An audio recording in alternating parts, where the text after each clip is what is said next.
Hello hi नमस्कार, स्वागत है आप सभी का मैग्नेट ब्रेन्स पे। मेरा नाम आशीष कपलेश और आज हम डिस्कस करने जा रहे हैं laws of motion DBP part 1। देखिए भाई, लॉज ऑफ मोशन की कहानी ऑलमोस्ट हमें समझ आ रही है। न्यूटन अंकल ने बहुत सारी चीजें समझाई हैं, मैंने क्वेश्चंस भी कराए हैं। लेकिन देखो भाई, क्या है ना, फिजिक्स का एक फंडा है, तुम जितने क्वेश्चंस करोगे ना उतने ही कम पड़ेंगे, है ना। तो जितने क्वेश्चन करो उतने ही कम पड़ते हैं। तो भाई वही कहानी है, फिर अब और क्वेश्चंस करेंगे, डीबीपीस के फॉर्मेट में करेंगे। भाई मैंने कहा है आपसे, आपको हर एक कॉन्सेप्ट को बिल्कुल अच्छे से करवा दूंगा ताकि कभी ना भूल पाए उसके। बस इतना सा चाहता हूं तुम लोगों से कि मेरे साथ साथ तुम भी क्वेश्चंस को प्रैक्टिस करना। जब यहां पे क्वेश्चन आएगा आप भी उसको ट्राई करना। कुछ बच्चे ऐसे होते हैं वो सिर्फ देखते हैं। भाई सिर्फ देखने से काम नहीं बनेगा, आपको पेन उठाना पड़ेगा, कागज पे रगड़ना पड़ेगा, खत्म करना पड़ेगा। भाई ये जो रिफिल यूज करनी पड़ेगी भाई, है ना। वो जो कहते हैं ना कि प्रैक्टिस करनी है तुम्हें, तो वो इंक को वेस्ट तो करना ही पड़ेगा। तो करो उसको भाई, जितना कर सकते हो करो, मत फिक्र करो यार, है ना। सारी चीजें होनी चाहिए, जितना ज्यादा लिखोगे उतना ही फायदा आप लोगों को मिलेगा यहाँ पे, ठीक है। चलिए भाई, तो कहानी को शुरू करते हैं भाई। पहला सवाल देखने जा रहे हैं अभी हम लोग, फटाफट से देखिए भाई। पहला सवाल क्या कहता है, a heavy block of mass m is supported by a cord C। भाई एक हैवी ब्लॉक है जिसका मास m है और इसको एक कॉर्ड C से हमने सपोर्ट करके रखा हुआ है। And another cord D is attached to the bottom of the block. और नीचे की तरफ एक और रस्सी है, जो D वाली रस्सी है वो अटैच्ड है बेटा। So now if a sudden jerk is given to D, बेटा जैसे एक D पे एक सडन जर्क दिया जाए, एक झटका दिया जाए D पे, तो what will happen? Chord C will break, chord D will break, chord C and D both breaks या none of the chord breaks। बेटा दो रस्सियां हैं, एक रस्सी ऊपर बांधी हुई है, एक रस्सी नीचे बांधी हुई है, बीच में एक डब्बा है, डब्बे का मास m देके रखा हुआ है। सवाल यह है कि अगर आप नीचे वाली रस्सी को पकड़ के झटका मारते हो तो कौन सी रस्सी टूट जाएगी, C वाली या D वाली? सोचो जरा क्या होगा। बेटा हमारी कहानी में हम हमेशा रस्सी को एक मासलेस के फॉर्मेट में कंसीडर करते हैं। भाई कॉर्ड की बात करें या स्ट्रिंग की बात करें, कॉर्ड की बात करें या स्ट्रिंग की बात करें तो वो मासलेस होती है हमारे लिए, है ना। कॉर्ड की बात करो या स्ट्रिंग की बात करो तो मासलेस है। तो सर अगर मैं यहां पे देखूं, अगर आपको इस डब्बे में फील नहीं आ रहा हो तो मैं एक डायग्राम को सबसे सिंपलेस्ट फॉर्मेट में भी ड्रॉ कर सकता हूं। ये कुछ ऐसा बनेगा बेटा, ये C वाली रस्सी है, ये D वाली रस्सी है और बीच में डब्बा है। आप सोचिए बेटा कि रस्सी मासलेस है और बीच में ये जो डब्बा है वो रेस्ट पे है। रस्सी मासलेस है और डब्बा जो है रेस्ट पे है। जैसे आप नीचे वाली रस्सी को पकड़ के झटका मारोगे, जैसे आप नीचे वाली रस्सी को पकड़ के झटका मारोगे तो क्या होगा उस केस में?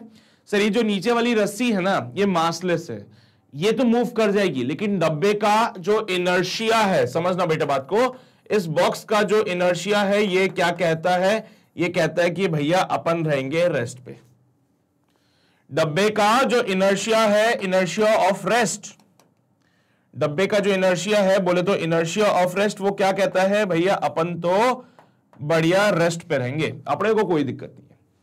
तो इनर्शिया ऑफ रेस्ट जो है वो हमसे कह रहा है कि हम तो रेस्ट पे रहेंगे। तो जैसे रस्सी को झटका मारा, डब्बा हिला ही नहीं, क्यों? इनर्शिया ने रोक लिया। और रस्सी मासलेस थी, डब्बे का मास ज्यादा था, रस्सी की हिम्मत नहीं है कि वो डब्बे को मूव करा दे। ये रस्सी की हिम्मत नहीं है वो डब्बे को मूव करा दे। तो भैया क्या होगा उस केस में, कौन सी रस्सी टूटेगी? तो सर बेचारी यही तो है जो टूट जाएगी। क्यों? क्योंकि सर ये डब्बे को मूव करवा नहीं सकती, और जैसे आपने जर्क दिया तो जर्क देने से ये रस्सी टूट जाएगी, डब्बा नहीं हिलेगा क्योंकि वो रेस्ट पे है। उसका इनर्शिया उससे कहता है कि तुम तो रेस्ट पे ही रहना, कोई भी रस्सी तुम्हें हिलाए, हिलना मत उससे। तो एक इनर्शिया की वजह से जो D वाली रस्सी है वो टूट जाती है। भाई एक सिंपल सा क्वेश्चन था, कोई रॉकेट साइंस नहीं है, ऐसा कोई परेशान होने की जरूरत ही नहीं है ना बेटा। सिंपल सा क्वेश्चन, छाप लो फटाफट से।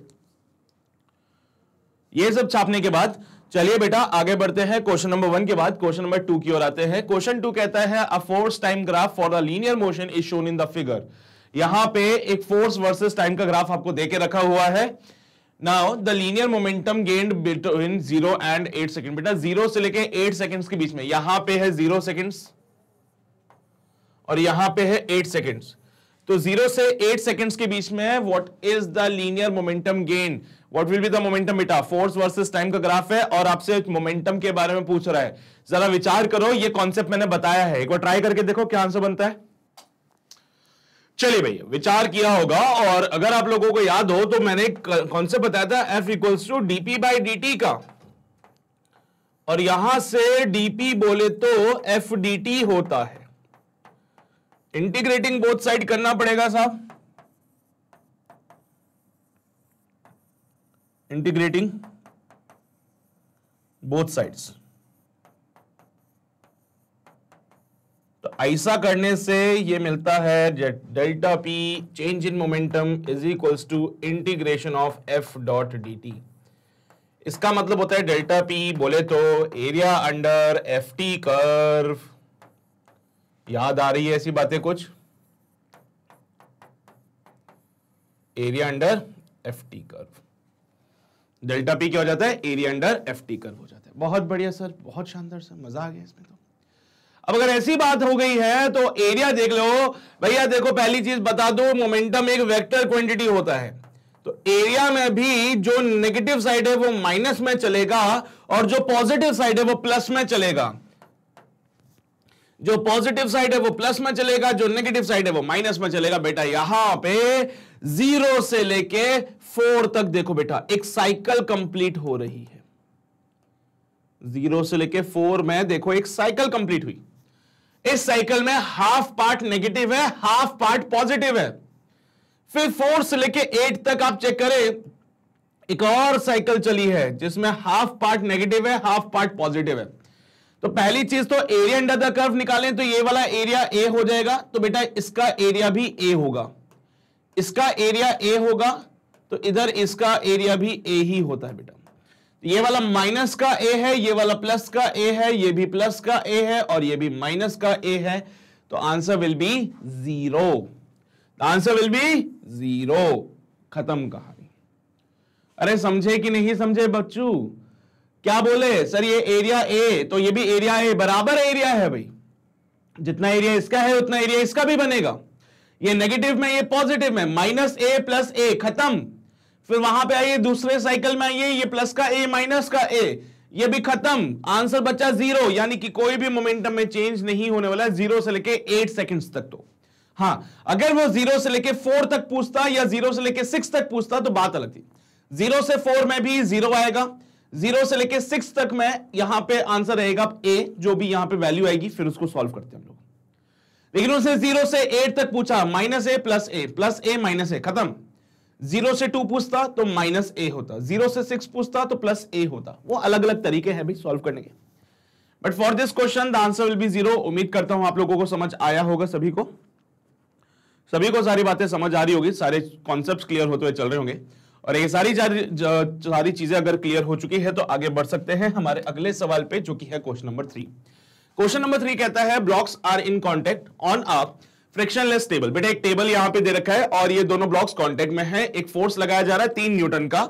The force exerted by the smaller block on the bigger block. छोटा वाला डब्बा बड़े वाले डब्बे पे कितना फोर्स लगा रहा है, इस पे विचार करना है हम लोगों को। ये छोटा डब्बा ये बड़े डब्बे पे कितना फोर्स लगाएगा। ये बड़ा वाला डब्बा, इसके ऊपर आपने फोर्स लगाया है 3 न्यूटन का। बड़े वाले डब्बे पे आपने फोर्स लगाया है 3 न्यूटन का, जिसकी वजह से यह बड़ा वाला डब्बा आगे जाएगा या आगे जाके छोटे वाले डब्बे पे फोर्स लगाएगा। आगे जाके ये क्या करेगा, छोटे वाले डब्बे पे फोर्स लगाएगा, नॉर्मल वाला कांटेक्ट की वजह से। बेटा normal force because of the contact. दोनों आपस में क्या है, कांटेक्ट में है। दोनों आपस में कांटेक्ट में है एंड दोनों आपस में कांटेक्ट में है, इसीलिए क्या हुआ बेटा, फोर्स लगाया गया यहां पे। ठीक है, हाँ जी, दोनों आपस में कांटेक्ट में है इसलिए यहां पे बॉडीज पे फोर्स लगाया गया। अब ध्यान से सुनना बेटा, मजा आ जाएगा यहां पे तुम्हें, कि सब बड़े वाले डब्बे ने छोटे वाले डब्बे पे, अच्छा वो 1 kg का है क्या, ओहो अभी गलत हो जाता सब कुछ। बड़े वाले डब्बे ने छोटे वाले डब्बे पे फोर्स लगाया तो क्या बेटा न्यूटन अंकल के 3rd लॉ के हिसाब से छोटा वाला डब्बा भी बड़े वाले डब्बे पे फोर्स लगाएगा।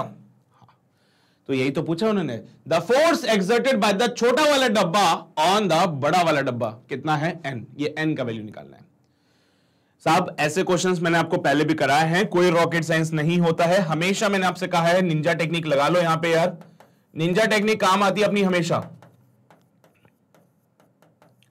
क्या कहती है भाई अपनी निंजा टेक्निक? सो निंजा टेक्निक कहती है कि साहब एक्सेलरेशन जो होता है वो होता है driving force. Sir driving force कौन सा होता है? एक ऐसा फोर्स जो इन दोनों डब्बों को मूव कराए। कौन है वो? कौन है वो फोर्स जो दोनों बॉक्सेस को मूव करा रहा है? ये F। तो ये ड्राइविंग फोर्स F होता है अपॉन टोटल मास। बेटा दोनों डब्बों का मास मिला देना यहां पे, वो टोटल मास हो जाता है। ड्राइविंग फोर्स हो जाएगा सॉरी कौन सा वाला? F वाला, और टोटल मास में दोनों डब्बों के मास को जोड़ देना। तो एक्सेलरेशन की बात करें, ये हो जाएगा F divided by m1 plus m2। ये हो जाएगा F divided by m1 plus m2। Driving force है यहाँ पे 3 न्यूटन का, और m1 m2 की बात करें तो 1 + 2, यहां पे the answer will be 3 divide by 3, 1 meter per second square. Acceleration आ चुका है। दोनों बॉक्सेस कांटेक्ट में होने की वजह से दोनों एक ही डायरेक्शन में जाएंगे 1 मीटर पर सेकंड स्क्वायर से।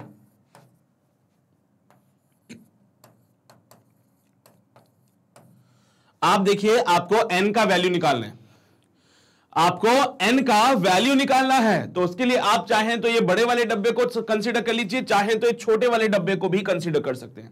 मैं छोटे वाले डब्बे को कंसीडर करते हुए जाता हूं, तो उस केस में जो नॉर्मल होता है n = 1 × a, क्योंकि नॉर्मल फोर्स 1 kg के डब्बे को आगे लेके जा रहा है, तो नॉर्मल फोर्स की वजह से 1 × एक्सेलरेशन ये हो गया 1 × 1, यानी कि आंसर विल बी 1 न्यूटन। तो बेटा यहां पे ये हो जाएगा 1 Newton, and this is the normal force between the two blocks, और this is the force applied by the छोटा वाला बॉक्स on the बड़ा वाला बॉक्स। बेटा छोटे वाले बॉक्स ने कितना फोर्स लगाया बड़े वाले पे? n। तो वो n का वैल्यू आ रहा है 1 न्यूटन। यही तो फाइनल आंसर है इसका। ये निंजा टेक्निक बताई थी बेटा, एक्सेलरेशन निकालने के लिए हमेशा driving force upon total mass कर लीजिए। ज्यादा झमेले में नहीं पढ़ना हमको, हाँ ज्यादा झमेले में पढ़ने की जरूरत नहीं होती, आप ऐसे भी करके इसको सॉल्व कर सकते हैं। ये आपकी इच्छा श्रद्धा है बेटा। हाँ स्कूल में अगर आपको लिखना है तो स्कूल में आपको पूरी इक्वेशन वगैरह बना के लिख के आना, अच्छा लगेगा एग्जामिनर को भी।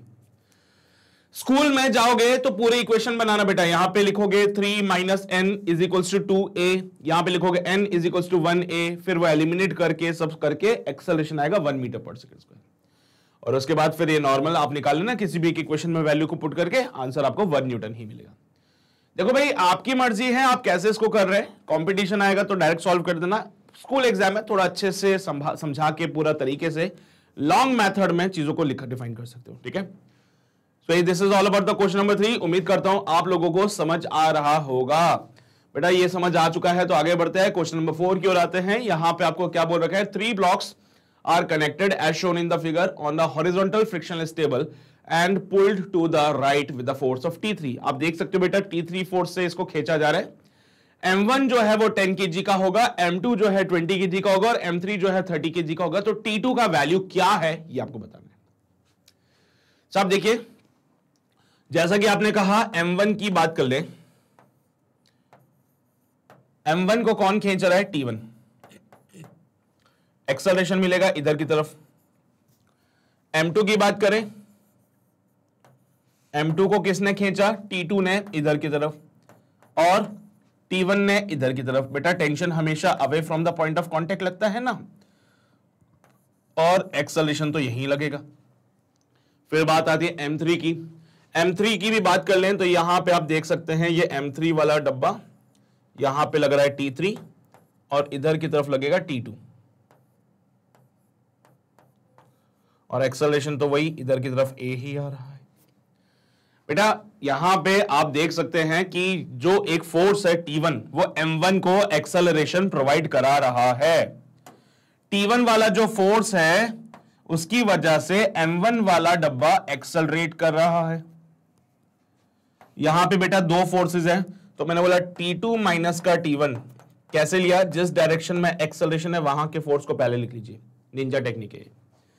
जिस डायरेक्शन में एक्सेलरेशन है वहां के फोर्स को पहले पॉजिटिव के साथ लिख लीजिए, और इसके अपोजिट वाले में जो है वो माइनस के साथ आ जाता है बेटा। जिस डायरेक्शन में एक्सेलरेशन है वहां का फोर्स पहले लिख लिया और ये दूसरा वाला उसका अपोजिट डायरेक्शन में हो जाता है, ये m2a के बराबर हो जाएगा। फिर m2a के बराबर हो गया। सेम काम यहां पे भी करूंगा मैं, पहले जिस डायरेक्शन में एक्सेलरेशन है वहां का फोर्स पहले लिख दिया T3, इसके अपोजिट में कौन है T2, माइनस के साथ आएगा तो माइनस का T2 is equals to m3 into a। भाई यहां तक तो समझ आ रहा है सब कुछ। साहब ये T1 का वैल्यू उधर पुट कर दें या जस्ट वैल्यू पुट कर दें सीधी, एक्सेलरेशन मिल जाता तो अच्छा लगता सर। चलिए देखते हैं, T1 जो हो जाएगा वो हो जाएगा 10a और T2 माइनस का 10a is equals to 20a, so T2 हो जाएगा 30a। आइए जरा पुट करते हैं यहां पे, तो T3 माइनस का 30a इज इक्वल्स टू ये भी 30a हो जाएगा, सो T3 हो जाएगा 60a। T3 जो आ रहा है वो 60a के बराबर है। क्वेश्चन में इन्होंने बोला है T3 जो होगा वो 60 न्यूटन का है सर। सो T3 की जगह पे 60 पुट किया एंड सॉल्व करने पे यहां पे हमें जो मिलता है वो मिलता है 60 इज इक्वल्स टू 60a। सो यहां पे एक्सेलरेशन की वैल्यू आती है 1 मीटर पर सेकंड स्क्वायर। अब आपको जो भी फाइंड करना है बस वहां पे a का वैल्यू पुट कर दीजिए और आपको आपका आंसर मिल जाएगा। यहां पे देखिए T2 फाइंड करने के लिए बोल रहा है बेटा, T2 फाइंड करने के लिए बोल रहे हैं, a का वैल्यू पुट करो, आंसर आएगा 30 न्यूटन। T2 फाइंड करने के बोला था बेटा, आंसर आ रहा है 30 न्यूटन। लो भैया, उम्मीद करता हूं आपको बात समझ आ चुकी है। ये 30 Newton is the right answer. Simple, very simple sir, it's very simple right. So this is all about the question number 4। उम्मीद करता हूं आपको सारी बात समझ आ रही ही होगी। देखते हुए चलिए बेटा फटाफट से, कोई समस्या कोई परेशानी हो तो बताइए। वैसे तो मेरे हिसाब से नहीं होनी चाहिए, बहुत दबा के मैंने इसकी प्रैक्टिस करवाई आप लोगों को, ठीक है, बहुत अच्छे से इनकी चीजों की प्रैक्टिस हुई है, बढ़िया तरीके से आपको चीजों को के बारे में आपको पता है। आप चाहें तो निंजा टेक्निक लगा के भी सॉल्व कर सकते हैं, ये आपकी इच्छा श्रद्धा होगी, हम इस पे कोई कुछ नहीं बोलेंगे, ठीक है। Anyways, so this is about the question number 4।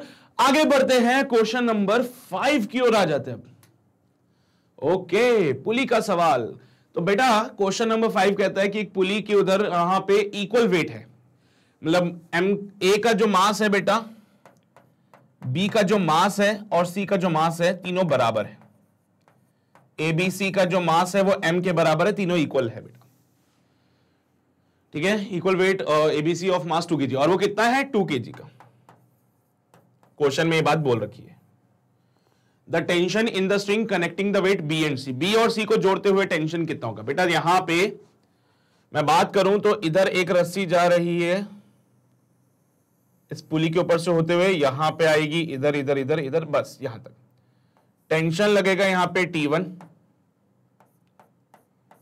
अब जैसे ही रस्सी बदल गई है ना, जैसे लोग बदल जाते हैं वैसे रस्सी के बदल जाने से टेंशन भी बदल जाता है बेटा। तो यहां पे टेंशन जो है वो लगता है T2 away from the point of contact T2। तो हमको फाइंड करना है T2 का वैल्यू, हमको फाइंड करना है T2 का वैल्यू। तो साहब देखिए क्या है कि ये जो डब्बा A था इसके ऊपर लगेगा mg नीचे की तरफ, ये डब्बा C जो है इसके ऊपर भी लगेगा mg नीचे की तरफ। लेकिन मुझे पूरी पिक्चर को सिंप्लीफाई करना पड़ेगा सर, इसमें मुझे इसको पूरा सॉल्व करना पड़ेगा। तो चलिए भाई शुरू हो जाइए, बारी बारी से सिंप्लीफाई करते हैं, सबको सॉल्व करते हैं, देखते हैं क्या आंसर बनता है। साहब अगर A वाले डब्बे को देखा जाए, सिर्फ A वाले डब्बे को, सो mg लग रहा है नीचे की तरफ, T1 लग रहा है ऊपर की तरफ, और आप समझदार हैं सर यहां पे एक m मास का डब्बा है, यहां पे m मास के 2 डब्बे हैं। सो डेफिनेटली ये वाला जो सिस्टम है ये नीचे आएगा और ये वाला जो सिस्टम है ये ऊपर जाएगा बेटा। अगर ये a एक्सेलरेशन से ऊपर गया है मतलब कि ये a एक्सेलरेशन से नीचे भी जा रहा है। तो एक तरफ जिधर ज्यादा मास है वो सिस्टम तो नीचे चला जाएगा, और एक तरफ जहां पे कम मास है वो सिस्टम ऊपर जाएगा। तो जहां पे ज्यादा मास है वो सिस्टम नीचे जा रहा है, जहां पे कम मास है वो सिस्टम ऊपर जा रहा है। ऐसा करने पे बेटा यहां पे इसका एक्सेलरेशन ऊपर की तरफ आ जाएगा। फिर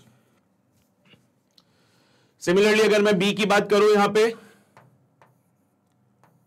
सो बी वाले पे ऊपर की तरफ तो T1 लग रहा है, नीचे एक mg लग रहा है, और साथ ही साथ नीचे जो लग रहा है T2 लग रहा है। इसका एक्सेलरेशन नीचे की तरफ होगा a, इसका एक्सेलरेशन नीचे की तरफ होगा a। सिमिलरली अगर मैं c वाली की बात करता हूं तो भैया mg लगता है नीचे और T2 लगता है ऊपर और एक्सेलरेशन आता है नीचे। यह है कहानी बेटा, यह है कहानी। हां तो भाई कोई परेशान होने वाली बात नहीं है इस चीज में, ठीक है। अब भाई इंडिविजुअली इनको सॉल्व कर लो, कोई दिक्कत नहीं है, कोई परेशानी नहीं है, आराम से सॉल्व करो यार। आइए जरा विचार करते हैं इस पे, इंडिविजुअली सॉल्व करते हैं। सबसे पहले मैं ए वाले डब्बे को देखता हूं। सो ये ए वाला जो डब्बा था सर, आपने बोला था T1 लगेगा ऊपर की तरफ, mg लगेगा नीचे की तरफ और एक्सेलरेशन ऊपर की तरफ। तो यहां पे जहां पे जिस डायरेक्शन में एक्सेलरेशन है वहां के फोर्स को पहले लिख लीजिए बेटा। ये तरीका होता है स्मार्ट तरीका जिसे कहते हैं। ये बातें सिर्फ तभी पता चलेगी जब मेरी बातों को सुनोगे तो, है ना। ये निंजा टेक्निक है अपनी, इक्वेशन लिखने की निंजा टेक्निक। भैया निंजा टेक्निक अपने कामों को आसान करती है, तो इक्वेशन को लिखने की भी एक निंजा टेक्निक है। जिस डायरेक्शन में एक्सेलरेशन है वो फोर्स को पहले लिख लिया, इसके अपोजिट डायरेक्शन वाले को माइनस का mg के साथ लिख के ये बराबर कर दिया m इंटू ए के। दूसरे डब्बे को देखो, बी वाले को। सर जब आपने बी वाले की बात कर ही ली है तो बी वाले में ऊपर की तरफ तो T1 लग रहा है, लेकिन नीचे एक T2 लग रहेगा और एक mg लगेगा। अभी एक्सेलरेशन इसका नीचे की तरफ आता है तो मैंने फिर से निंजा टेक्निक लगाई। जिस डायरेक्शन में एक्सेलरेशन है वहां के फोर्सेस को पहले लिख लीजिए, mg प्लस T2। जिस डायरेक्शन में एक्सेलरेशन है वहां के फोर्सेस को पहले लिख लिया। दूसरा फोर्स अपोजिट डायरेक्शन में तो माइनस का T1 is equals to m into a. बेटा यहां से T1 का वैल्यू निकाल के देखो, ये बनता है mg प्लस ma। ये वहां पे लिखने जा रहा हूं मैं। So mg plus T2 minus का mg माइनस का ma is equals to ma। देखो भैया क्या है, mg से mg समाप्त हो गया। सो T2 जो बन गया वो बन गया 2 टाइम्स ऑफ ma। T2 जो हो जाएगा 2 टाइम्स ऑफ ma हो जाएगा। फिर मैं तीसरे डब्बे को देखूं, थर्ड वाले को। ऊपर तो T2 लग रहा है लेकिन नीचे की तरफ आप देखें तो mg लग रहा है और एक्सेलरेशन कहां आ रहा है, नीचे आ रहा है। तो निंजा टेक्निक फिर से लगा ली। जिस डायरेक्शन में एक्सेलरेशन है वहां का फोर्स पहले लिख लिया, इसके अपोजिट वाले को ऊपर लिख दिया और should be equals to m into A. T2 जो होता है 2ma के बराबर होता है, लिख दीजिए यहां पे। तो mg minus 2ma is equals to ma हो जाता है बेटा। ये माइनस का 2ma जब इधर आएगा तो प्लस का हो जाएगा और mg बन जाएगा 3ma। देखो भैया m से m तो खत्म हो जाएगा, a का वैल्यू बनेगा g/3। ये आपका फाइनल आंसर। a का जो वैल्यू होगा वो g/3 हो जाएगा बेटा, ये आपका फाइनल आंसर। सो a बनता है g/3, a बनता है g/3। बट मुझे a चाहिए क्या? नहीं सर, मुझे तो चाहिए tension between the string b and c। b और c के बीच में है T2, b और c के बीच में जो टेंशन है वो है T2। मुझे T2 का वैल्यू चाहिए, तो भैया a का वैल्यू यहां पे पुट कीजिए। So T2 comes out B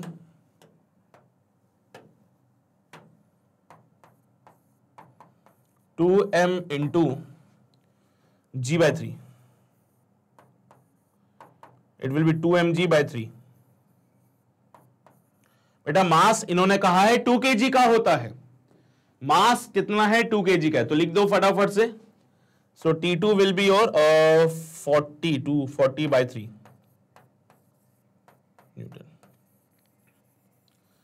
40/3 Newton. बेटा कितना बन जाएगा ये? 11 3 is 33, 3 1 is 3, 3 3 is 9, 13 point something, 13 point something। Option B दिख रहा है मुझे।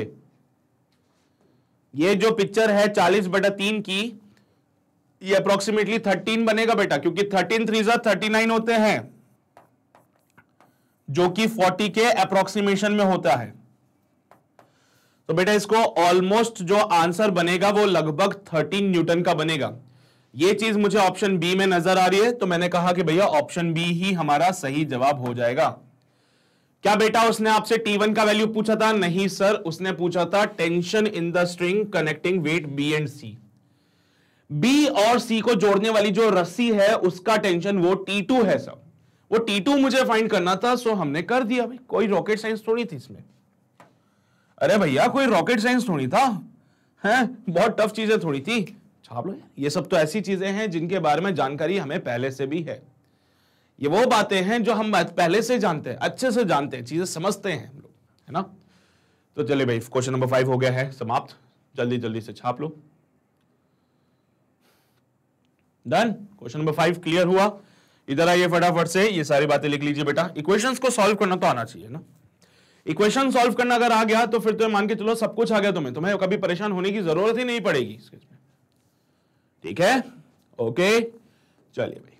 सो ये क्वेश्चन नंबर 5 कंप्लीट हुआ हमारा। आगे बढ़ते हैं क्वेश्चन नंबर 6 की ओर आ जाते हैं। क्वेश्चन 6 कहता है एक ब्लॉक है जिसका मास m1 2 kg का है और एक m2 है बेटा जो कि 3 kg का है, और यहां पे ये जो m1 वाला है वो एक इंक्लाइन प्लेन पे है जिसका एंगल ऑफ इंक्लिनेशन 30 डिग्री का है। m1 वाला डब्बा एक इंक्लाइन प्लेन पे है जिसका एंगल ऑफ इंक्लिनेशन 30 डिग्री है। नाउ यहां पे बोला जा रहा है कि the acceleration of each block is, भाई यहां पे ये जो दो डब्बे हैं इनका एक्सेलरेशन क्या होगा। सर m1 वाला 2 kg का है, m2 वाला 3 kg का है। पहले तो मुझे ये देखना पड़ेगा एक्सेलरेशन हो किस तरफ रहा है। अगर मैं m1 की बात करूं तो मैंने आपको बताया है कि किसी भी इंक्लाइन प्लेन पे जो फोर्सेस लगते हैं वो कैसे लगते हैं। एक तो m1g लगेगा नीचे की तरफ, फिर एक फोर्स यहां लगेगा नीचे की तरफ m1g साइन 30 डिग्री का, अनजान मत बनना, बता रखा है पहले, और एक फोर्स यहां लगेगा m1g cos 30 डिग्री का। बेटा एक m1g साइन 30 वाला जो फोर्स है वो डब्बे को नीचे ला रहा है, m1g साइन 30 वाला इस डब्बे को यहां लाना चाहता है, और एक यहां पे लगेगा m2g जो कि डब्बे को कहां लाना चाहता है, इधर की तरफ। तो मुझे ये चेक करना है कि एक्सेलरेशन कहां पे होगा। जिस साइड का फोर्स ज्यादा होगा, भले वो m1g साइन 30 डिग्री का हो या फिर वो m2g का हो, जिस साइड का फोर्स ज्यादा होगा उसी तरफ एक्सेलरेशन हो जाएगा। तो पहले तो मैं m1g साइन 30 डिग्री को सॉल्व कर लेता हूं। m1g साइन 30 डिग्री को सॉल्व करने गया, m1 की बात करें 2 kg का होता है, g का वैल्यू 10 होता है, साइन 30 1/2 होता है, ये तो बनेगा 10 न्यूटन का। उधर अगर मैं देखूं m2g को सॉल्व करते गया तो m2 जो है 3 kg का है और g का वैल्यू 10 होता है। ठीक है, m1 कितना था 2 kg का, हाँ, तो आंसर होता है 30 न्यूटन का। अब देखो बेटा कौन सा फोर्स ज्यादा है, किस साइड का फोर्स ज्यादा है। सर m2g ज्यादा है तो एक्सेलरेशन उसी तरफ होगा, जिस साइड का फोर्स ज्यादा है एक्सेलरेशन उसी तरफ होगा बेटा। तो इन भाई साहब का एक्सेलरेशन भी ऊपर की तरफ चला जाएगा। चलिए भाई, टेंशन T लगेगा इधर, टेंशन T लगेगा इधर। तो पहली चीज जो हमें जानकारी हासिल करनी है वो है कि एक्सेलरेशन क्या होगा साहब इसका। सर रस्सी जो होती है वो सेम रस्सी जा रही है, आप देख सकते हैं यहां पे जो रस्सी जा रही है वो सेम है, it is the same string. और ये रस्सी इनएक्सटेंसिबल भी बोलते हैं हम लोग होती है, और इनएक्सटेंसिबल होने का मतलब सिर्फ इतना सा है कि इसकी लेंथ में कोई चेंजेस नहीं आएंगे, जिसकी वजह से m2 वाला जितने एक्सेलरेशन से जाएगा नीचे, m1 वाला उतने एक्सेलरेशन से ऊपर जाएगा। भाई बहुत टफ चीज थोड़ी बता दी मैंने। अब रही बात एक्सेलरेशन की, तो इंडिविजुअली इनके एक फ्री बॉडी डायग्राम हम बना सकते हैं, वो हम यहां पे बना लेते हैं। भाई ये m1 वाला डब्बा है, टेंशन T लग रहा है इधर की तरफ, इधर एक फोर्स लग रहा है बेटा 10 न्यूटन का जो कि m1g साइन 30 डिग्री था। एक m1g साइन 30 डिग्री था, 10 न्यूटन का इधर लग रहा है। एक्सेलरेशन ऊपर की तरफ आ रहा है इसका। तो मेरे बच्चे इसकी इक्वेशन बनेगी t माइनस का 10 is equals to m1 into a। बेटा m1 कितना 2 kg का, सो t माइनस का 10 is equals to 2a।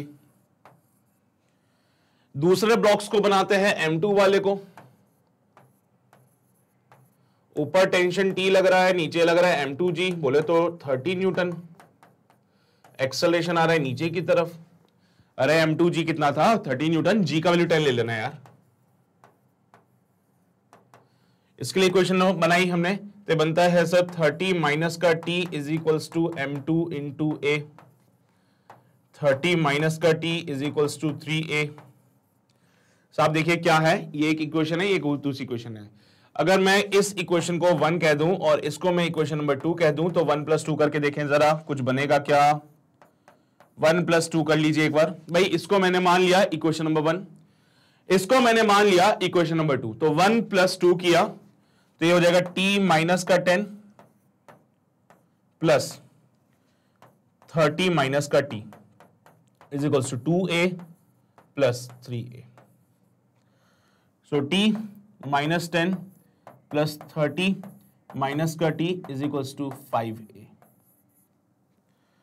t से t समाप्त, 30 माइनस 10 20 होता है, so 20 is equals to 5a, 20 is equals to 5a। तो acceleration will be your 4 meter per second square. तो एक्सेलरेशन बनेगा 4 meter per second square. I think the point is clear now, सबको सारी बातें समझ आ चुकी है। 4 meter per second square is the option C. क्यों भाई, क्या कहते हो फिर? सिंपल था ना ये, बहुत सिंपल था। सोचना ज्यादा नहीं है, आपको तो बेसिक चीजें पता होनी चाहिए। इंक्लाइन प्लेन पे फोर्स किस डायरेक्शन में लग सकता है, क्या पॉसिबिलिटी है, ये सब तो बता रखा है ना पहले भी। कुछ ऐसा है ही नहीं जहां पे हमें ये सोचना पड़ेगा यार ये कैसे हो गया, यार ये कैसे किया सर, ये तो हमें पता ही नहीं था। ऐसा कोई भी केस नहीं है यहाँ पे। तो भाई ये सारी बातें देख लीजिए, छापना है तो छाप लीजिए, फिर हम आगे बढ़ते हैं। हो गया, ये भी छाप लो फटाफट से, ये भी हो गया, वेरी गुड। चलिए भी सो आगे बढ़ सकते हैं। क्वेश्चन नंबर 6 के बाद क्वेश्चन नंबर 7 की ओर आते हैं। क्वेश्चन 7 कहता है कि भैया एक डायग्राम दिखाई दे रहा है यहां पे आपको। ये एक ब्लॉक है डी, जिसका वेट 300 मास जो है 300 kg का है। इसको हमने लटका के रखा है 2 रस्सियों से, एक रस्सी ये रही, एक रस्सी ये रही बेटा। W एक वर्टिकल वॉल है, R जो है हॉरिजॉन्टल रिजिड बीम है। The tension in the string ए वाली में कितना टेंशन आएगा ये आपको बताना है बेटा। भाई पूरा सिस्टम इक्विलिब्रियम में है, चिंता ना करें, पूरा सिस्टम यहां पे इक्विलिब्रियम में है।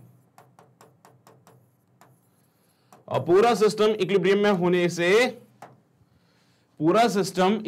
होने से जो बॉडी पे लगने वाला नेट फोर्सेस होते हैं वो 0 होते हैं, कोई टेंशन वाली बात नहीं। यानी कि अगर मैं इस पॉइंट पे फोर्सेस को रीड्रॉ करने की कोशिश करूं तो कैसे बनेगा बेटा। 1 मिनट इसको थोड़ा सा एक्सटेंड किया, ठीक है, तो ये भी 45 डिग्री का हो जाएगा बेटा। हाँ बिल्कुल हो जाएगा।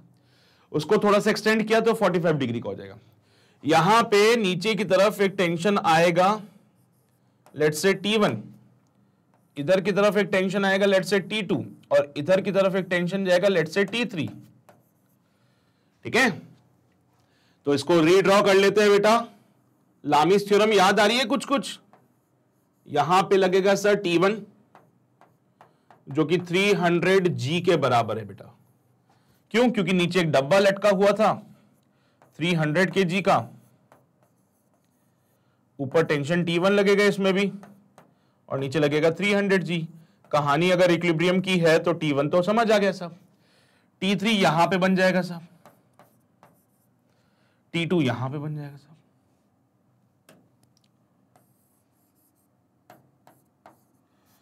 एंगल क्या क्या बनते हैं? ये बनता है 90 डिग्री का। ये कितना हो जाएगा बेटा? ये भी 90, ये 45 डिग्री, ये 135 डिग्री हो जाएगा। T1 पता है मुझे, T2 निकालना है। टेंशन इन द स्ट्रिंग ए वाली रस्सी ये है, इसमें टेंशन है T2, मतलब मुझे T2 फाइंड करना है साहब। ये सामने वाला एंगल पता नहीं कितना है, आओ चलो चेक कर लेते हैं। इसको थोड़ा सा एक्सटेंड करो बेटा, ये 45 तो ये भी 45 डिग्री और ये 90 डिग्री। चलिए भाई, तो समझ आ चुका है अब कौन कौन से एंगल कैसे कैसे वाले हैं, है ना बेटा। अगर आप चाहें तो लामीस थ्योरम लगा लें, जिसकी हिसाब से T1 upon sine of 90 plus 45 degree ये बनता है एक तो एंगल। T1 के सामने 90 प्लस 45 का एंगल बनता है बेटा। T1 के सामने वाला एंगल, T2 के सामने वाला एंगल वो भी सेम आ रहा है भाई, T2 divided by sine of 90 plus 45 degree. और बेटा T3 के सामने 90 डिग्री का है, तो ये हो जाएगा बराबर T3 डिवाइड बाय साइन 90। अभी अपने को क्या है ना कि T1 का तो पता है, T1 जो हो जाएगा वो हो जाएगा 300G डिवाइडेड बाय, बेटे cos 45 डिग्री लिख लो, अच्छा लगेगा शायद, ये बराबर हो जाएगा T2 divided by cos 45 degree, और ये हो जाएगा T3 के बराबर। भाई सॉल्व करने पे T2 जो होगा वो 300G के बराबर ही आएगा। सो टेंशन जो आएगा वो हो जाएगा बेटा कितना, 300G। अरे अच्छा, सॉरी बेटा, ये 300 kgf है। अरे kgf मतलब किलोग्राम फोर्स, माय मिस्टेक, मतलब जी नहीं आएगा इस केस में, फिर मेरी गलती हो गई बेटा, ये kgf है, मैं भूल गया, यहाँ पे इन्होंने kg लिखा था, वो डायग्राम में देखो kgf लिखा हुआ है। सर ये kgf वो वाला kgf नहीं है जो तुम सोच रहे हो, ये किलोग्राम फोर्स है, तो मतलब ऑलरेडी उन्होंने वो सब दे रखा है, मतलब ये 30 kg का है एक्चुअली, बॉडी एक्चुअली 30 kg का है। जी का वैल्यू अगर 10 लेते हैं तो ये 300 kgf बन जाता है, किलोग्राम फोर्स, हाँ किलोग्राम फोर्स है। तो बेटा वो गलती हो गई, कोई बात नहीं बेटा, ध्यान रखेंगे अब से इस चीज का कि kg नहीं है, वो kgf है, किलोग्राम फोर्स, जो कि मुझे ऑप्शन सी में नजर आता है। ठीक है, अगर वो kg लिखता है तो वो मास होता है बेटा, अगर वो kgf लिखता है तो वो किलोग्राम फोर्स है। ठीक है, वो कितना है, किलोग्राम फोर्स है, वो 30G के बराबर है। 300 kgf मतलब 30G, m इंटू जी जो होता है वो kgf में भी लिखा जा सकता है। ठीक है, चलिए एनीवेज कोई बात नहीं, ठीक है यार, हो गया, वहां पे kgf लिखना चाहिए था, वहां पे लिखा हुआ था, वो हमने सही कर दिया। सॉल्व करने पे the answer will B 300 kgf, ये हमें ऑप्शन सी में नजर आ रहा है। एक बार देख लीजिए, पूरा सिस्टम इक्विलिब्रियम में लामीज थ्योरम लगा दी है बेटा। लामीज थ्योरम लगा के मैंने कहा था क्वेश्चन को सिंप्लीफाई कर सकते हैं, आपकी इच्छा श्रद्धा है, चाहे तो लामीज थ्योरम लगाएं, चाहे तो आप कंपोनेंट करके भी सॉल्व कर लें, कोई रोक टोक नहीं है, कभी भी कोई मना नहीं करेगा इस चीज में आपको। ठीक है, तो ये छाप लो फटाफट से, तुरंत प्रभाव से छाप लो भाई इसको, क्वेश्चन नंबर 7 को। हो गया, कर लिया नोट सभी ने? फिर हम आगे बढ़ेंगे, क्वेश्चन नंबर 8 की ओर आ जाएंगे बेटे। क्वेश्चन नंबर 8 कहता है कि mark the correct statement about the friction between two bodies. दो बॉडीज के बीच में फ्रिक्शन है, उसके बारे में करेक्ट स्टेटमेंट को मार्क कीजिए बेटा। पहला स्टेटमेंट कहता है static friction is always greater than the kinetic friction. बिल्कुल गलत बात बोल रहे हैं सर, स्टैटिक फ्रिक्शन तो सर सेल्फ एडजस्टिंग होता है, coefficient of static friction is always greater than the coefficient of kinetic friction, ये बात सही बोल रहे हैं sir. Limiting friction is always greater than the kinetic friction, बिल्कुल सही बात बोली है सर इन्होंने। Limiting friction is never less than the static friction, बिल्कुल सही बात बोली है। देखो साहब क्या होता है, जो लिमिटिंग फ्रिक्शन होता है वो होता है म्यू एस इंटू नॉर्मल, और सर जो काइनेटिक फ्रिक्शन होता है वो होता है म्यू के इंटू नॉर्मल। अब ये तो बच्चा बच्चा जानता है कि जो लिमिटिंग फ्रिक्शन होता है वो बड़ा होता है काइनेटिक फ्रिक्शन से, और ये चीज तो आपने ग्राफ में भी देखी थी साहब। अगर ऐसी बात है तो मैं समझ जाऊं कि म्यू एस एन जो है वो बड़ा हो जाएगा म्यू के एन से, और अगर फिलहाल मैं नॉर्मल से नॉर्मल को हटा दूं तो मुझे पता चलता है mu S is greater than mu के। पता चल गया कि म्यू एस जो है वो म्यू के से बड़ा होगा। तो कोएफिशिएंट ऑफ स्टैटिक फ्रिक्शन बड़ा है कोएफिशिएंट ऑफ काइनेटिक फ्रिक्शन से, बिल्कुल सत्य वचन से। लिमिटिंग फ्रिक्शन बड़ा होता है काइनेटिक फ्रिक्शन से, बिल्कुल सही बात बोली सर। लिमिटिंग फ्रिक्शन कभी स्टैटिक फ्रिक्शन से कम नहीं हो सकता, बिल्कुल सही बात बोली, क्योंकि स्टैटिक फ्रिक्शन की जो मैक्सिमम वैल्यू है वही हमारी लिमिटिंग फ्रिक्शन होता है। स्टैटिक फ्रिक्शन का जो मैक्सिमम वैल्यू है वही हमारे लिए लिमिटिंग फ्रिक्शन है, तो यह बात भी बिल्कुल सही है।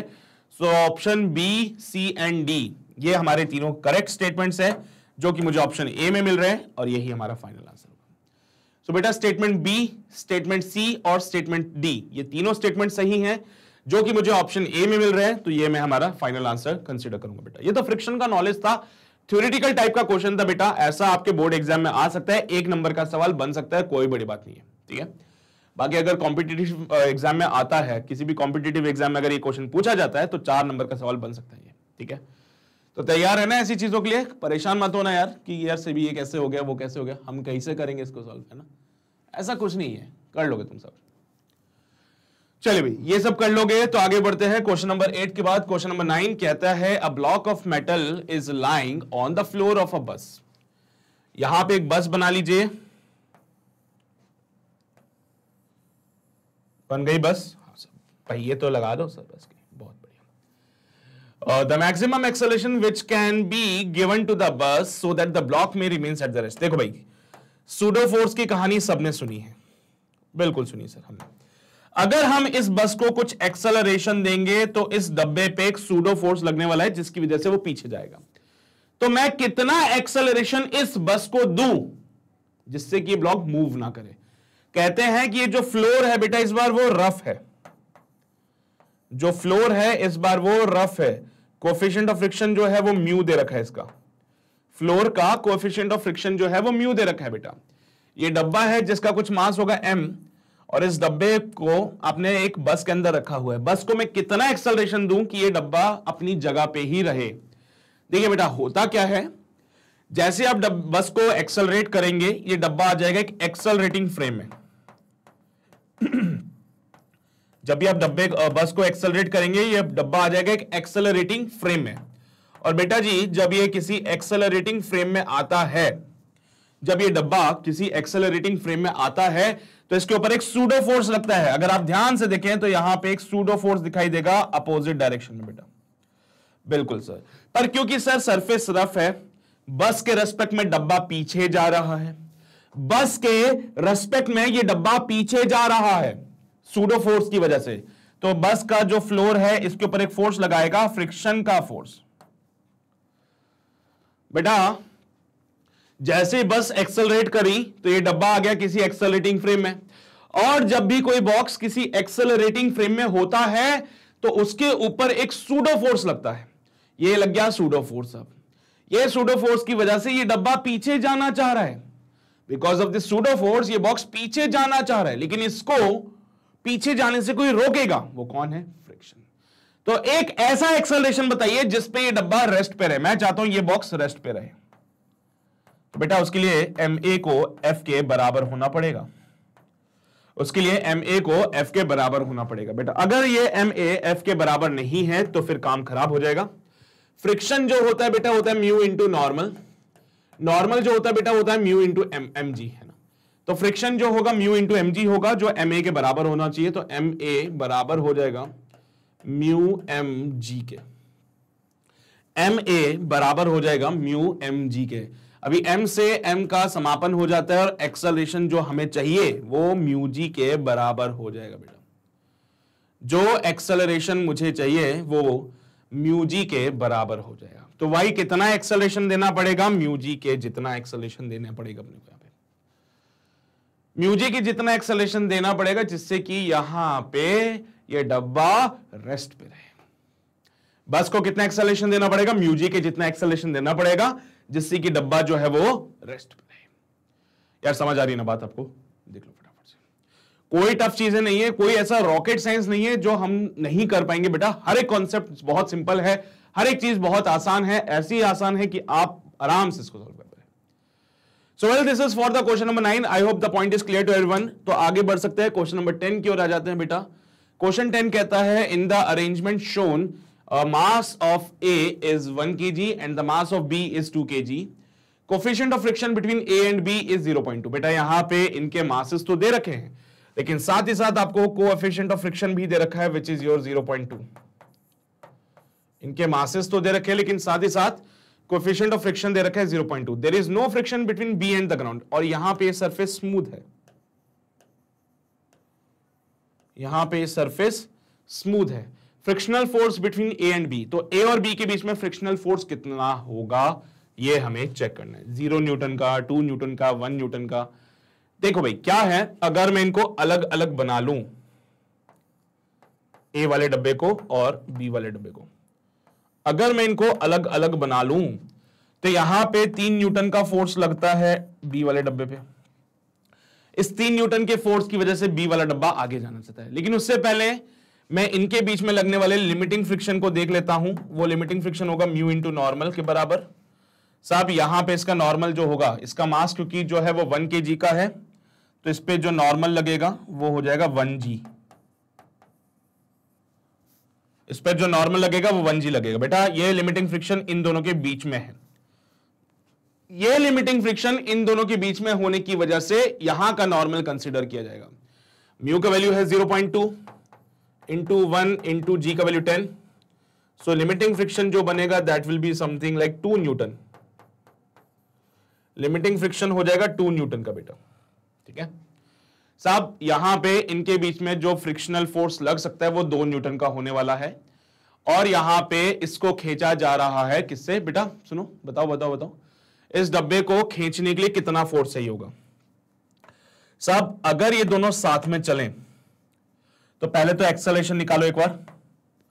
It is the 3 newton divided by total mass. Total mass में एक हो जाएगा 1 kg का और दूसरा हो जाएगा 2 kg का। ये जगह 3 डिवाइडेड बाय 3 बोले तो 1 मीटर पर सेकेंड स्क्वायर। सो मैं कहना चाहता हूं कि 1 kg वाले डब्बे को अगर आपको ए एक्सेलरेशन देना है तो कितने फोर्स की जरूरत पड़ेगी। सर ए वाले डब्बे को आगे ले जाने के लिए, सुनो ना, ए वाले डब्बे को ले जाने के लिए जो फोर्स की जरूरत पड़ेगी वो हो जाएगा ma into acceleration. 1 kg into acceleration is 1, यानी कि 1 न्यूटन के फोर्स की जरूरत पड़ेगी। बेटा कितने फोर्स की जरूरत पड़ रही है, 1 न्यूटन के फोर्स की। ए वाले डब्बे को बी वाले डब्बे के साथ ले जाने के लिए कितने फोर्स की जरूरत पड़ेगी, 1 न्यूटन की। और लगा कितना रहे भैया, लग कितना सकता है, 2 न्यूटन का। तो मैं कहता हूं कि अगर 2 न्यूटन का फ्रिक्शन इनके बीच में आ सकता है और ए वाले को बी वाले के साथ ले जाने के लिए 1 न्यूटन की जरूरत है, तो क्या मेरे बच्चे यहां पे जो फोर्स लगेगा वो स्टैटिक फ्रिक्शन का होगा। नहीं समझ आया, फिर से समझाऊं, चलो देखो भाई क्या है कि अभी बात हो रही है डब्बों की। इन डब्बों के बीच में जो लिमिटिंग फ्रिक्शन लग सकता है वो है अराउंड 2 न्यूटन का। इन दोनों बॉक्सेस के बीच में फ्रिक्शन लगेगा और इन दोनों बॉक्सेस के बीच में जो लिमिटिंग फ्रिक्शन है वो लगने वाला है 2 न्यूटन का। इतना मैंने सुन लिया, समझ लिया, ठीक है। हाँ, इन दोनों के बीच में लगेगा 2 न्यूटन का। अब आपने क्या किया, बी वाले डब्बे को 3 न्यूटन से खींचा। भाई मैं थोड़ी देर के लिए मान लेता हूं कि दोनों बॉक्सेस साथ में चल रहे हैं। अगर दोनों बॉक्सेस साथ में चल रहे हैं तो एक्सेलरेशन कितना होना चाहिए था सिस्टम का, वो होना चाहिए था 1 मीटर सेकेंड स्क्वायर का। सॉरी हाँ, तो मैं कहना चाह रहा हूं कि अगर मैं चाहता हूं कि दोनों डब्बे साथ में चले तो भाई एक्सेलरेशन होगा 1 मीटर पर सेकेंड स्क्वायर का। तो बताओ कि इस ए वाले बॉक्स को 1 मीटर पर सेकेंड स्क्वायर के एक्सेलरेशन से मूव कराने के लिए कितने फोर्स की जरूरत पड़ेगी, 1 न्यूटन की जरूरत पड़ेगी। बेटा इसके ऊपर फ्रिक्शन फोर्स कहां लगने वाला है, इधर की तरफ से।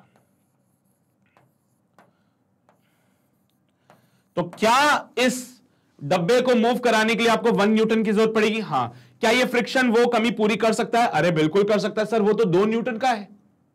क्या यह फ्रिक्शन इस 1 न्यूटन की कमी को पूरा कर सकता है, बिल्कुल कर सकता है सर। डब्बे को मूव कराने के लिए 1 न्यूटन के फोर्स की जरूरत है और इनके बीच में जो फ्रिक्शन लग रहा है उसकी मैक्सिमम वैल्यू 2 न्यूटन हो सकती है। तो सर यह फ्रिक्शन कैपेबल है to move the block A, move block A block को मूव कराने के लिए यह फ्रिक्शन सक्षम है, कैपेबल है। वो 2 न्यूटन का है, चाहिए तो 1 न्यूटन। तो भैया यानी कि कोई रिलेटिव मोशन नहीं हो रहा है यहां पे। So no relative motion between the blocks, motion between blocks. तो यहां पे कहानी चलने वाली है स्टैटिक फ्रिक्शन की, और स्टैटिक फ्रिक्शन की जो वैल्यू होती है बेटा वो अप्लाइड फोर्स के बराबर होती है। तो वो स्टैटिक फ्रिक्शन जो है बेटा वो 1 न्यूटन के बराबर हो जाएगा। फिर तो ये स्टैटिक फ्रिक्शन किसके बराबर हो जाएगा, 1 न्यूटन के, और यही आपका फाइनल आंसर होगा बेटा। फ्रिक्शनल फोर्स ए और बी के बीच में कौन सा है, स्टैटिक फ्रिक्शन है पहली बात तो, और वो अप्लाइड फोर्स कितने फोर्स की जरूरत है, 1 न्यूटन। तो भैया वो 1 न्यूटन का ही फोर्स लगाएगा सिर्फ। मैक्सिमम कितनी वैल्यू जा सकती है स्टैटिक फ्रिक्शन की, 2 न्यूटन तक। स्टैटिक फ्रिक्शन की मैक्सिमम वैल्यू कहां तक जा सकती है, 2 न्यूटन तक जा सकती है। लेकिन लेकिन लेकिन यहां पे तो सिर्फ 1 न्यूटन की जरूरत है। तो बेटा वो काम कर देगा ना ये वाला, भाई उसकी मैक्सिमम वैल्यू 2 न्यूटन तक जा सकती है, लेकिन आपको जो जरूरत है यहां पे वो सिर्फ 1 न्यूटन की है। तो ये फ्रिक्शन वो काम कर देगा। तो यहां पे स्टैटिक फ्रिक्शन लग रहा है और वो स्टैटिक फ्रिक्शन जो है वो 1 न्यूटन के बराबर होगा। ये आपका फाइनल आंसर। बोलो बेटा समझ आती है बातें। इस टाइप के क्वेश्चंस मैंने कराए हैं पहले भी, तो उम्मीद करता हूं चीजें आपको क्लियरिटी में रह रही होगी। एक बार देख लीजिए, छाप लीजिए, छापना है तो फिर हम आगे बढ़ते हैं। हो गया पक्का, सच में झूठ नहीं बोल रहे, चलो ठीक है। तो भाई ये है कहानी क्वेश्चन नंबर 10 की, और इसी के साथ बेटा समाप्त होता है हमारा ये DPP 1 का सिलसिला। उम्मीद करता हूं कि आज जो क्वेश्चंस मैंने आपको कराए हैं ये आपको बढ़िया तरीके से समझ आए होंगे। किसी भी क्वेश्चन में कोई दिक्कत, कोई परेशानी किसी प्रकार की नहीं रही होगी। फिर भी भाई कोई डाउट रह जाता है, कोई परेशानी रह जाती है, तो भाई कमेंट सेक्शन आप लोगों के लिए ओपन है। आप कमेंट सेक्शन में जाइए, वहां पे जाके आपकी जो भी प्रॉब्लम्स है, जो भी समस्या है, उनको लिखिए। बेटा हमारी टीम अवेलेबल है, आपकी प्रॉब्लम्स को सुन रही है, आपके प्रॉब्लम्स के सॉल्यूशंस का जवाब दे रही है। ये सारी चीजें आपको मैग्नेट ब्रेन्स की तरफ से प्रोवाइड हो रही है। इसके अलावा मैग्नेट ब्रेन्स ने कुछ और भी सोचा है आपके लिए, और वो है अद्भुत बैच। बेटा अब इस अद्भुत बैच में होना क्या है, ये सारी जानकारी आपको मिल जाएगी अगर आप डिस्क्रिप्शन में जाके, एक लिंक अवेलेबल है वहां पे बैच को लेके, उस पर क्लिक कीजिए, वहां से आपको सारी इंफॉर्मेशन मिल जाएगी। कोई दिक्कत अगर आती है, कुछ चीज समझ नहीं आती, तो भैया डायरेक्ट नंबर पे भी कॉल कर सकते हैं। आप देखिए वीडियो में नीचे पट्टी चल रही है, उसके बगल में एक लाल डब्बा है और उसमें एक नंबर लिखा हुआ है, उस नंबर पे कॉल कर लीजिए और वहां से आपको जो जारी जानकारी है इस बैच के रिगार्डिंग वो मिल जाएगी। इंटरेस्ट में गाइस, ये बैच आपके लिए बहुत इंपॉर्टेंट होने वाला है। एक ऐसा बैच अब मैग्नेट ब्रेन्स आपके लिए लॉन्च करने वाला है जो शायद आपको किसी भी और प्लेटफॉर्म पे नहीं मिलेगा। तो एक ऐसी चीज जो कि आपके लिए इंपॉर्टेंट होने वाली है, आपके प्रिपरेशन के लिए इंपॉर्टेंट होने वाली है, तो अपने दोस्तों में भी फैला देना, जाके सबको बता दो जाके कि भाई कुछ नया आने वाला है मैग्नेट ब्रेन्स पे। तो भाई कहीं ना जाए, सिर्फ जुड़ जाए हमारे साथ मैग्नेट ब्रेन्स पे। बाकी मिलते हैं यार आपसे अगली क्लास में, अगले डीपीपी के साथ में कुछ और क्वेश्चंस करेंगे, थोड़ा सा लेवल बढ़ाएंगे, देखेंगे क्या होगा, वो सब चीजें अगले सेशन में होगी बातें। तब तक अपना ध्यान रखिए, पढ़ाई करते रहिए। All the very best.